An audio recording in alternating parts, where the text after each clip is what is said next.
Dear Miss Callie, magandang araw po sa inyong lahat. Ito po ang kwento ng buhay at pag-ibig na siyang ibabahagi ko sa inyong programa.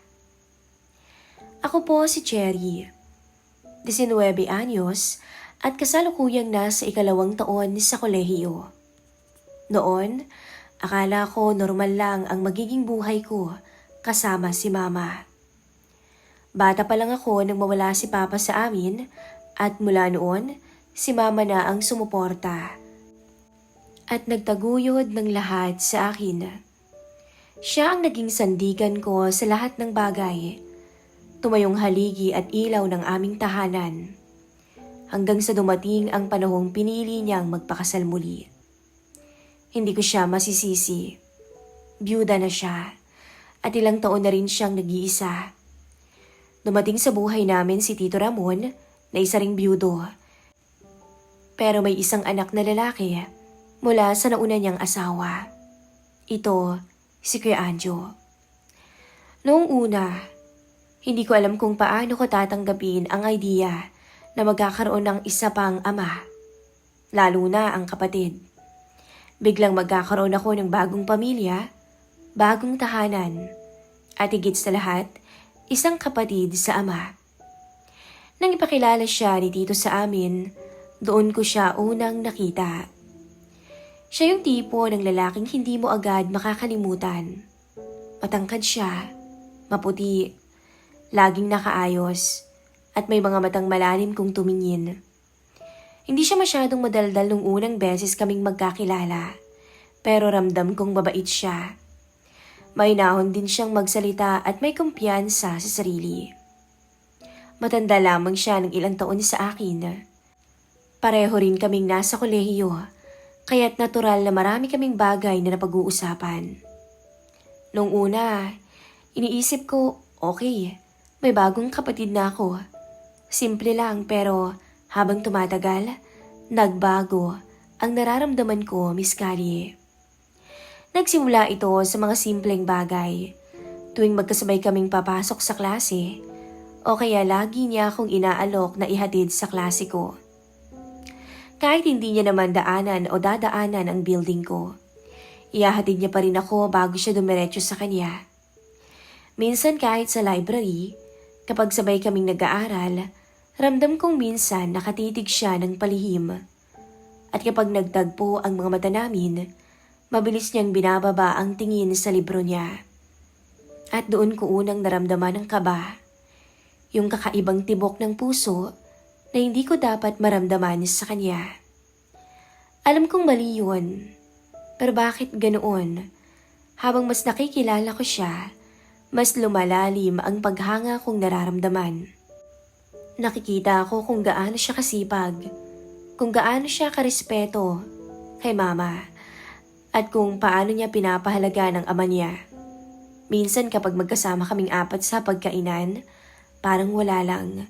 Pero sa loob ko, may mga sandaling gusto kong magtagal ang gabi para mas marami pa kaming oras na magkasama.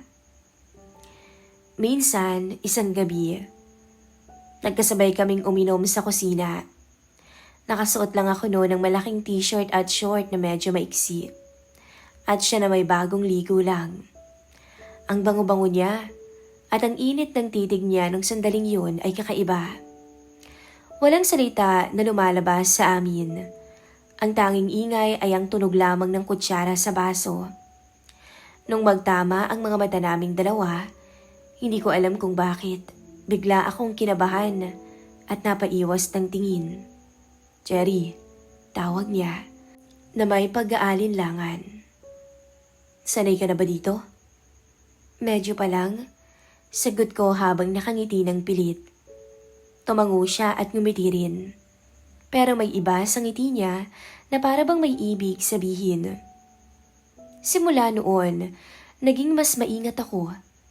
Sinubukan kong umiwas. Dalangan ang pakikipag-usap dito, pati na rin ang pakikipag-eye contact ay pilit kong iniwasan. Pero paano ko magagawa yun kung araw-araw ko siyang nakikita at nakakasama? Sa umaga, Siya ang unang nakakasabay ko sa almusal. Sa gabi, siya ang huling nakikita kong nag-aaral sa mesa bago ako matulog. Isang beses, sabay kaming umuwi mula sa eskwelahan dahil nagkataong sabay ang klase namin. Umulan ng malakas noon at iisa lang ang payong. Wala akong nagawa kundi makisilong sa kanya. At habang magkadikit ang balikat namin, naramdaman ko ang init ng katawan niya na tumatagos kahit malamig naman ang paligid. Hindi ko alam kung ano ang naisip ko. Pero para bang gusto kong huminto ang oras para mas matagal pa kaming magkasama. Pagdating namin sa bahay, basa ang mga paa namin at nagkatawanan kaming dalawa. Simpleng tawanan pero ramdam kong may ibang kahulugan. Nung gabing yun, hindi ako nakatulog, Miss Callie.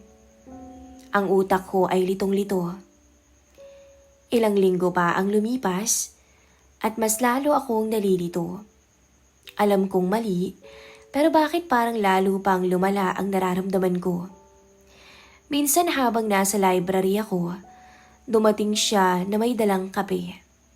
Para sa'yo, sabi niya. Napakunot ang noo ko sa pagtataka. Bakit? Tanong ko. Wala lang, sagot niya. Nagkibit balikat sabay umiwas ng tingin.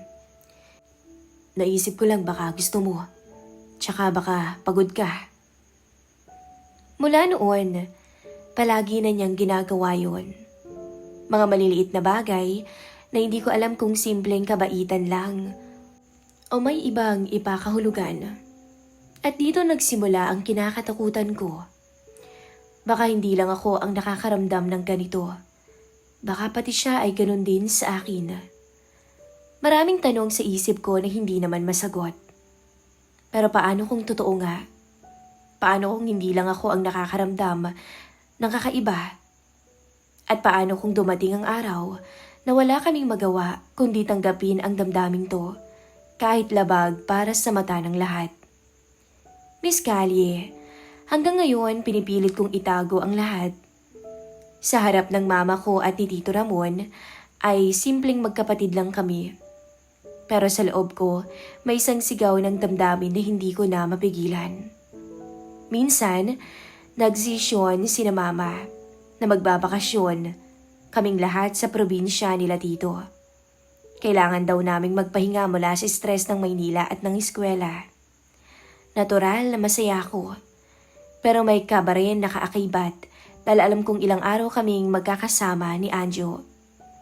Cherry anak, baka gusto mong ikaw mag-ayos ng mga gamit niyo ni Anjo. Biro ni mama bago kami bumiyahe. Agad akong namula. Naman, kaya naman na niya yun eh. Tumawa lang si mama, pero hindi niya pansin ang kaba ko. Pagdating namin sa probinsya, ramdam ko agad ang kakaibang simoy ng hangin. Malamig at malayo sa ingay ng lungsod ng Maynila. May malaking bahay si Tito doon.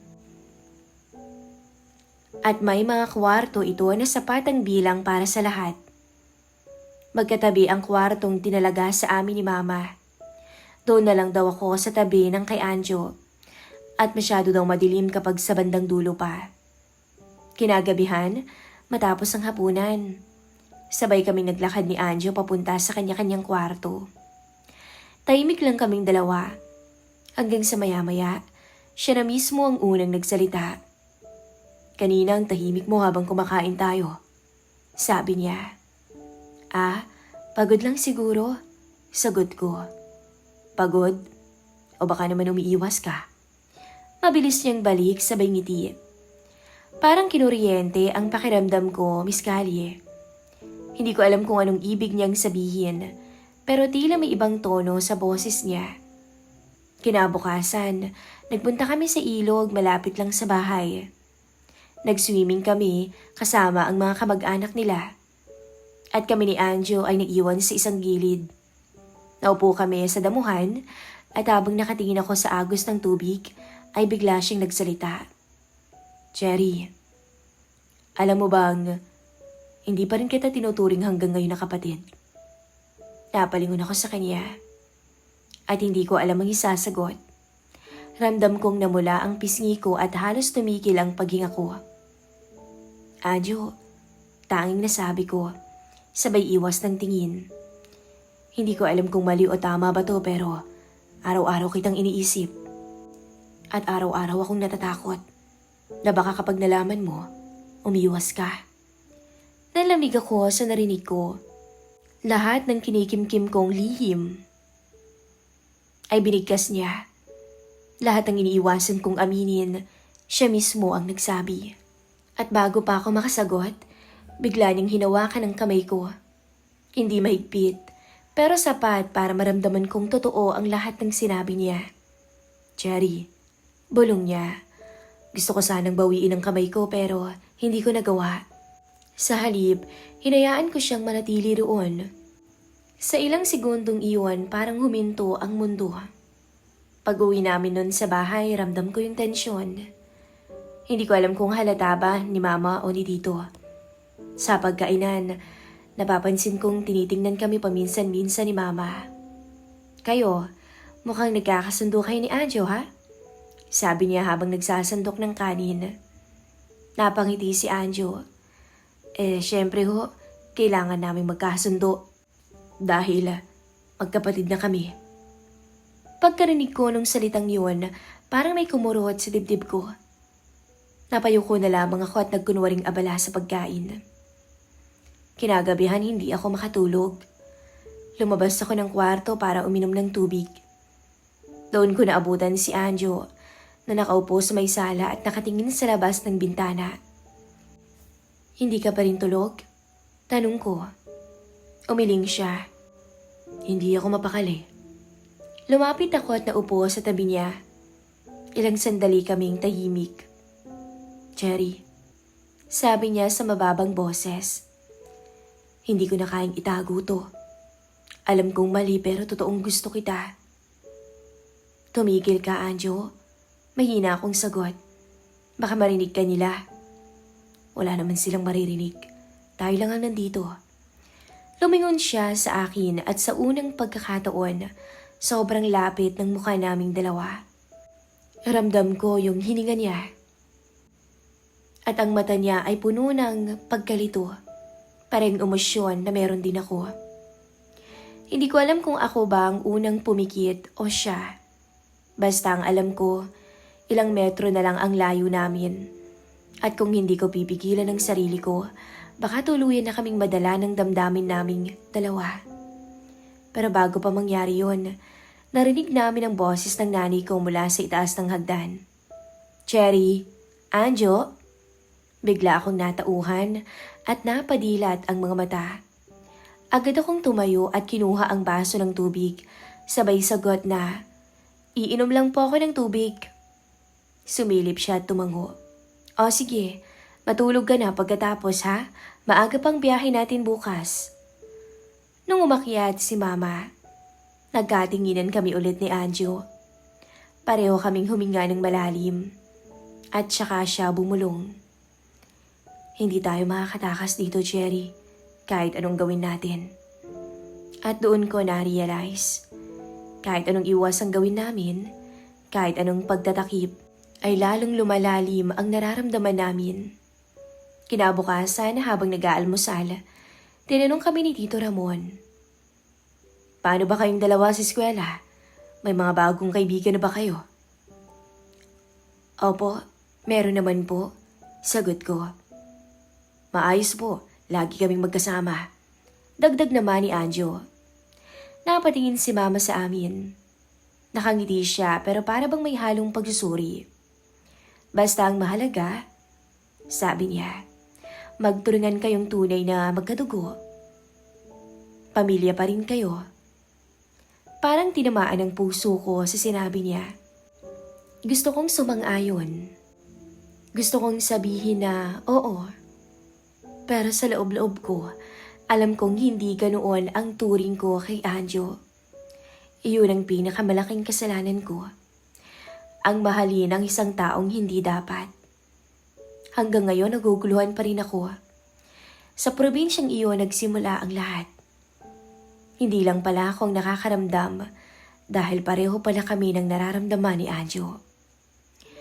Pabalik na kami ng Maynila. Sa harap ng sasakyan sina Mama at si Tito Ramon ang nagmamaneho. Samantalang kaming dalawa ay magkatabi sa likuran. Tahimik ang buong biyahe. Nung maya-maya ay biglang hawakan ni Anjo ang kamay ko. Nanlaki ang mga mata ko at napalingon dito. Ngunit ang mga mata nito ay sa labas nakatingin. Pilit kong binabawi ang kamay ko dahil takot akong baka makita nila. Ngunit mahigpit ang pagkakahawak niya. Hindi na ako umalma pa. Total ay nag-enjoy ako. Lihim at nakakakilig. Samantala, ilang araw nang nakalipas mula nang magbakasyon kami sa probinsya. Akala ko baka doon lang nagmula ang damdaming iyon. Dahil malamig at kakaiba ang sitwasyon. Pero hindi. Pagbalik namin sa bahay, mas lalo pa itong sumidhi. Una kong naramdaman iyon nang makita ko si Anjo sa sala. Lumabas kasi sila Mama. May lalakarin daw sila. Yun ang paalam sa amin. Samantalang si Anjo ay nag-aayos ng kanyang mga gamit. Nakasuot lamang ng t-shirt at short. Pero para sa akin, para siyang ibang tao. Cherry, tawag niya habang nakatingin sa akin. Pwede ba tayo mag-usap? Saad nito. Tumango ako kahit alam kong delikado. Pumunta kami sa kwarto niya at doon siya nagpakawala ng mga salitang matagal ko nang pinipigil sa sarili ko. Hindi ko na kaya. Ayokong magpanggap na parang wala akong nararamdaman sa'yo. Sambit nito. Hindi ako nakapagsalita. Ang nararamdaman ko lang ay ang mabilis na tibok ng puso ko. At nang lumapit siya, hinawakan niya ang kamay ko. Parang may nawalang harang sa pagitan naming dalawa. Cherry, mahal kita. Diretsong sabi niya. Parang gumuho ang mundo ko. Gusto kong tumanggi, gusto kong sabihing mali. Pero ang lumabas sa bibig ko ay ang katotohanang matagal ko na rin kinikimkim. Mahal din kita, Anjo. Malamlam ang matang anas ko sa kanya. Ngumiti siya habang dahan-dahang yumuyuko sa akin. Ilang sandali pa ay naglapat ang labi naming dalawa. Malambot at punong-puno ng pagmamahal ang pakiramdam ko. Sa unay mabagal lamang at tila nanunukso. Nanunubok kung papayag ba ako. Pero sa pagpikit ng mga mata ko ay gumanti ako sa halik na binigay niya. Mas nagkaroon ito ng lakas ng loob para mas palalimin ang halik. Ang halik at bawat iyakap ay puno ng pagmamahal. At doon namin binuhos ang lahat ng pananabik na ngayon lang nagkaroon ng laya. Simula noon, naging lihim ang bawat kilos namin. Kapag nasa bahay, normal kami. Pero tuwing gabi, kapag lahat ay tulog na, madalas akong kumakatok sa pintuan niya o minsan siya ang dumarating sa kwarto ko. Sa mga gabing iyon, doon ko naramdaman ang init na matagal na naming tinatago. Minsan nag-uusap lang kami. Mahaba, punong-puno ng pangarap. Pero madalas, nauuwi sa mga yakap na ayaw na naming bitawan pa. Cherry, bulong niya minsan. Paano kung malaman nila? Hindi dapat nila malaman, Anjo. Ito ay lihim natin na dapat manatili sa atin. At doon, lalo naming pinagtibay ang bawal na damdaming iyon. Isang gabi, muntik na kaming mahuli, Miss Callie. Nandun siya sa may kwarto ko. Mahimbing na nakatulog.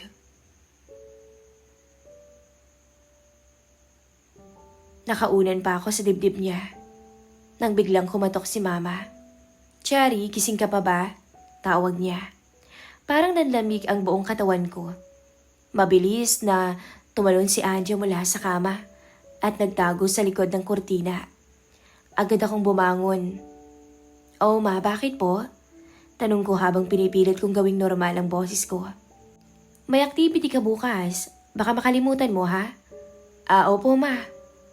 Ngunit sumilip siya sa loob. Sige na, matulog ka na. Good night.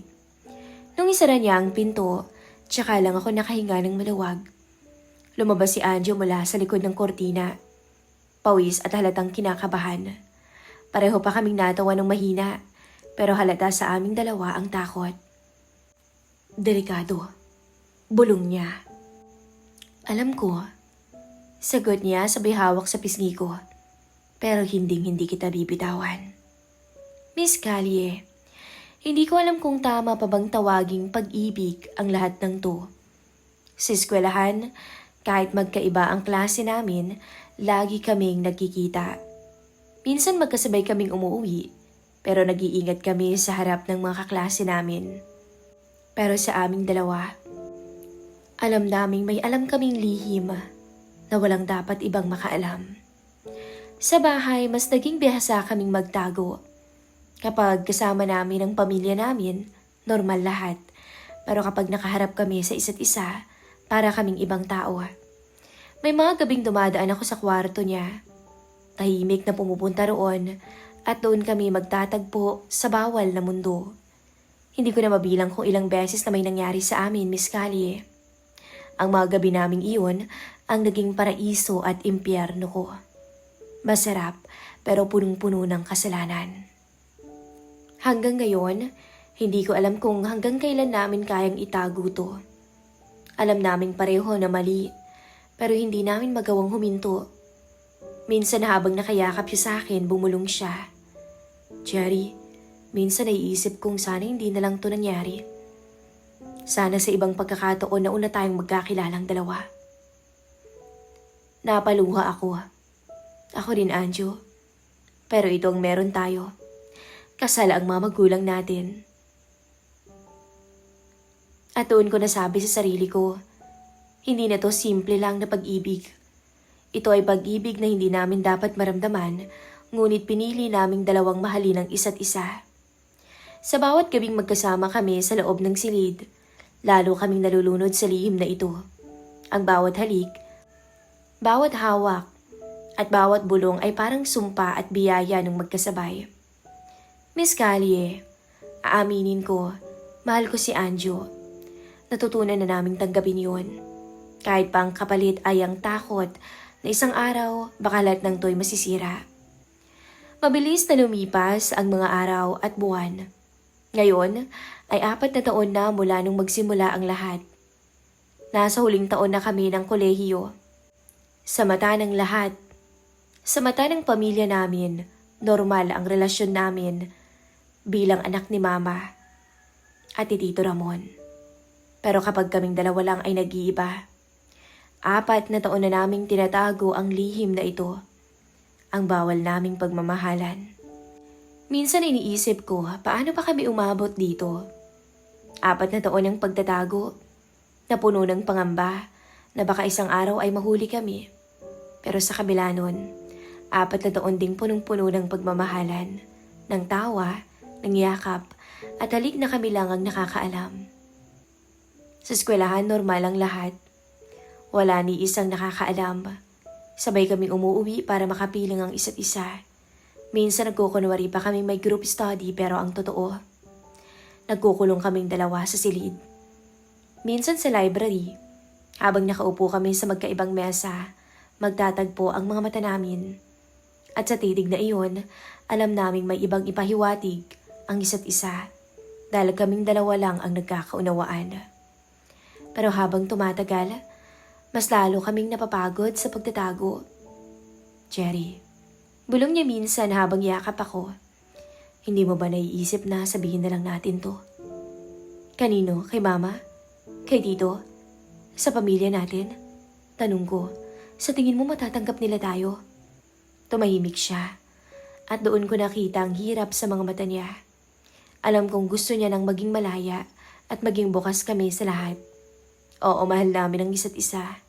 Pero kasabay ng pagmamahal na iyon, araw-araw din naming basa ng bigat ang aming kasalanan.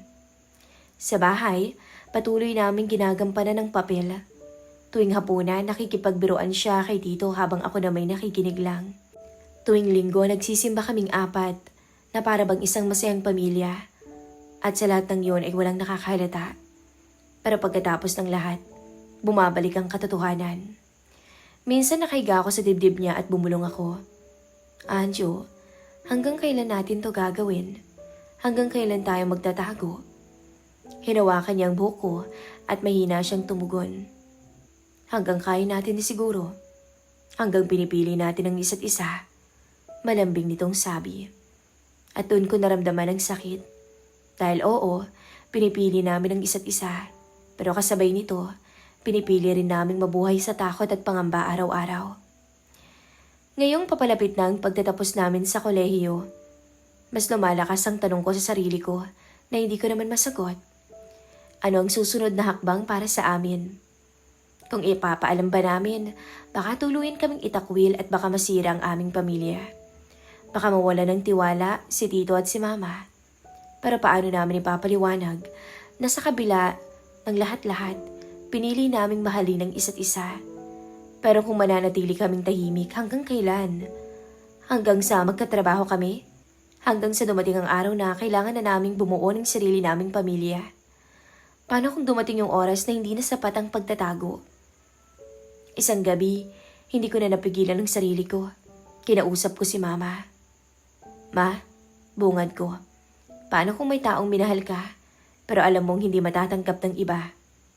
Nagulat siya pero ngumiti siya. Anak, sa pag-ibig laging may hadlang, pero ang tanong, kung alam mong mali, handa ka bang panindigan? Tumango ako, kahit ramdam kong nanginginig ang kalamnan ko.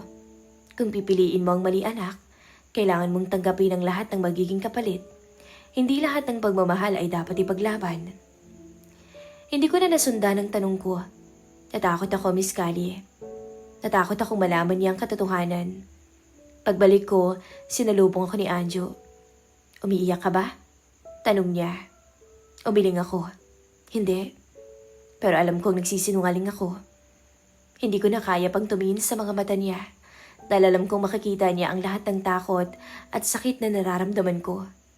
Miss Callie, ngayong sinusulat ko ito, hindi ko alam kung saan nahahantong ang kwento naming dalawa ni Anjo. 4 na taon naming pinili ang isa't isa, pero 4 na taon na rin puno ng pangamba ang bawat araw namin. At ngayong sinusulat ko ito, alam kong baka bukas o sa makalawa maaaring mahuli na kami. Baka madiskubre ng mundo ang lihim naming hindi na namin kayang itanggi. Minsan naiisip ko, baka mas mabuti kung tapusin na lang namin. Pero paano ko tatapusin, gayong siya na ang ginawa kong mundo? Paano ko itatakwil ang taong naging lakas ko sa lahat ng hirap at pagsubok ko sa kolehiyo? At sa kabilang banda, naiisip ko rin, baka oras na para sabihin ang totoo. Baka oras na para ipaalam sa kanila, kahit masaktan sila, kahit hindi nila kami tanggapin, dahil hindi naman namin kayang magpanggap habang buhay. Heto ako ngayon, Miss Callie. Marapatin mo sanang pagbigyan ng aking hiling. Nais kong humingi ng mga payo sa inyong mga tagapakinig. Ako po si Cherry. 4 na taon nang may lihim na relasyon sa taong hindi dapat. Mahal ko siya at mahal niya ako. Pero hindi ko alam kung tama bang ipaglaban namin ito o mas tama bang itigil bago tuluyang masira ang lahat. Kung kayo ba ang nasa posisyon ko, ano ba ang gagawin niyo? Hihintayin ko ang inyong mga payo sa mga susunod na araw. Maraming salamat po kaagad. God bless to all of you. Hanggang dito na lamang po ang aking istorya. Maraming salamat sa pag-share ng aking kwento. Magandang araw po. Para kay Cherry, ito ang isang payo at isang pahayag na mula sa akin. May mga damdaming tinadhana lang para manatiling lihim. Bakit? Dahil baka kapag sinapubliko o kapag binuksan mo ito sa lahat, marami o maaaring marami ang damdamin na masaktan o baka masira pa. Dahil kahit ang normal na pagmamahalan ay may kaakibat na sakit. Paano kung bawal pa?